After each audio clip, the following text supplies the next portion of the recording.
মানুষকে সাথে নিয়ে মানুষের পাশে থেকে তিনি কাজ করেন মাননীয় সরোজ বন্দ্যোপাধ্যায় মহাশয়।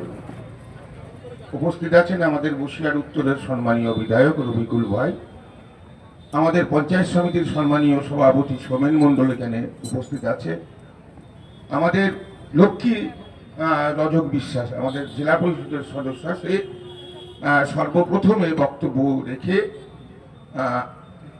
আমাদের এই পরবর্তী বক্তারা আমরা রাখছি, সে আমাদের আগে বক্তব্য রেখেছে, কারণ আমরা নারী শক্তিকে সম্মান জানাই।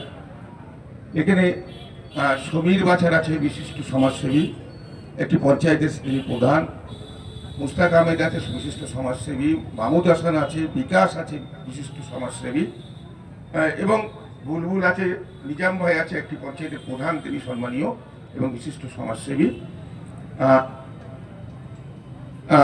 সর্বোপরি আপনারা আছেন, মায়েরা, দিদি ভাইরা, বোনেরা আছেন, সকলকে আমি যথাযথ সম্মান প্রদর্শন করছি। সকলকে আমার নমস্কার, সালাম। দেখুন, ভারতবর্ষ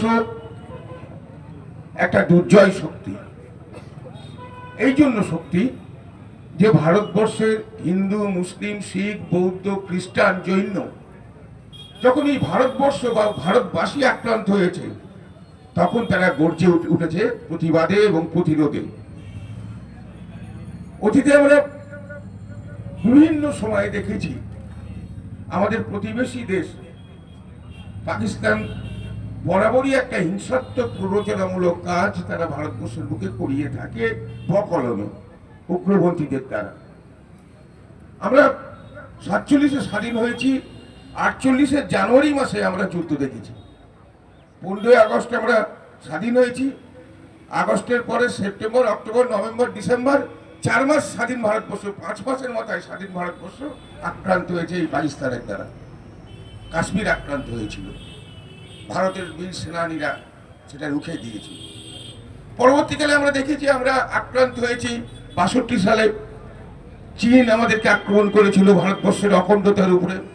আমরা ভারতবাসীরা এটা সর্বাত্মকভাবে প্রতিরোধ করেছিলাম।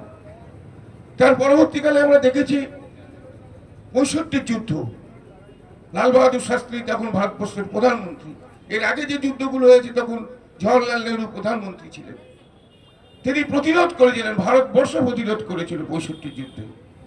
এবং 71-এ আমরা আরেকটা প্রতিরোধ করেছিলাম ভারতবর্ষ পাকিস্তানের বিরুদ্ধে, বাংলাদেশ যুদ্ধ 71 সালে।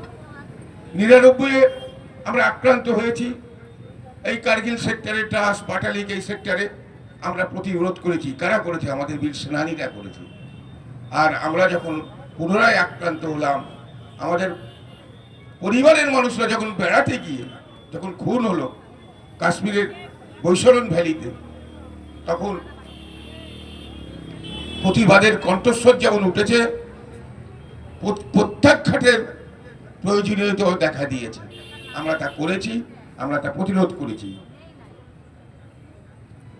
এই যে আমরা সকলে ভালো থাকি, ভালো আছি, তার একমাত্র কারণ হচ্ছে আমাদের সেনানীরা, বীর সেনানীরা, জওয়ানরা অতন্ত্র প্রহরীর মতো হাতে অস্ত্র নিয়ে সীমান্তকে সুরক্ষা দেন, নিজেদের জীবনকে বাজি রেখে।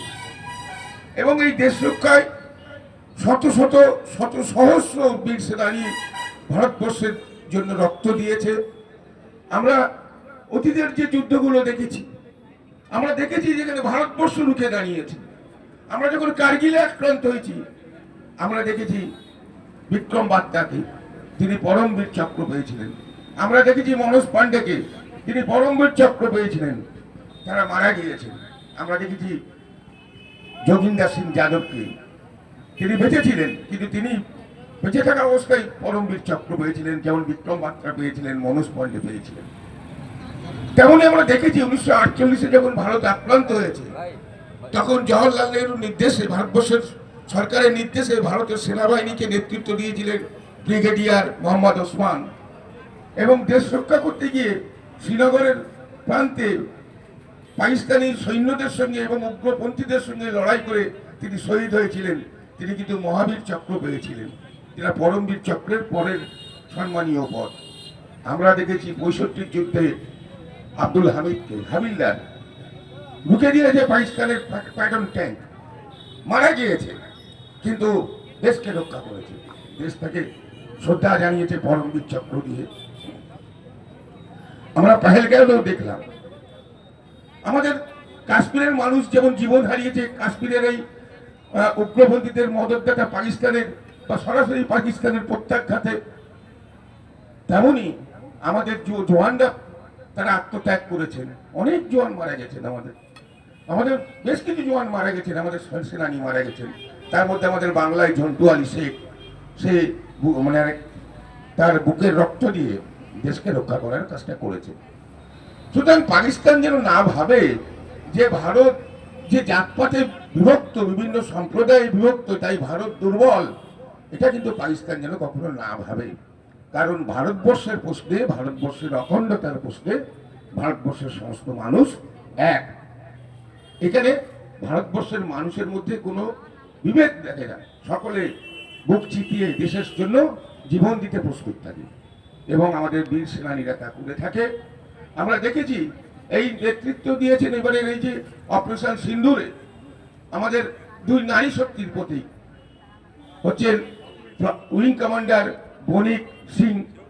বনিকা সিং এবং উইং কমান্ডার বনিকা সিং এবং হচ্ছে কর্নেল সুফিয়া কুরেশি। কারণ মায়েদেরকে বিধবা করেছিল পাক মদতপুষ্ট উগ্রপন্থীরা, তাই মায়েরাই তার প্রতিরোধ করেছে। এটাই ভারতবর্ষের শক্তি, ভারতের মানুষের শক্তি, ভারতের সেনানীদের শক্তি, ভারতের জওয়ানদের শক্তি। তাই ভারতবর্ষের জওয়ানদের উদ্দেশ্যে স্যালুট জানাই, জয় জওয়ান, তোমরা চিরতরে আমাদের কাছে থাকবে, আমাদের দেশ সুরক্ষার জন্য থাকবে, আমাদের শ্রদ্ধা চিরকাল চিরদিন তোমাদের কাছে উৎসর্গ হবে, আমরা তোমাদের প্রতি কৃতজ্ঞ। জয় হিন্দ, জয় জওয়ান। বক্তব্য শেষ করছি।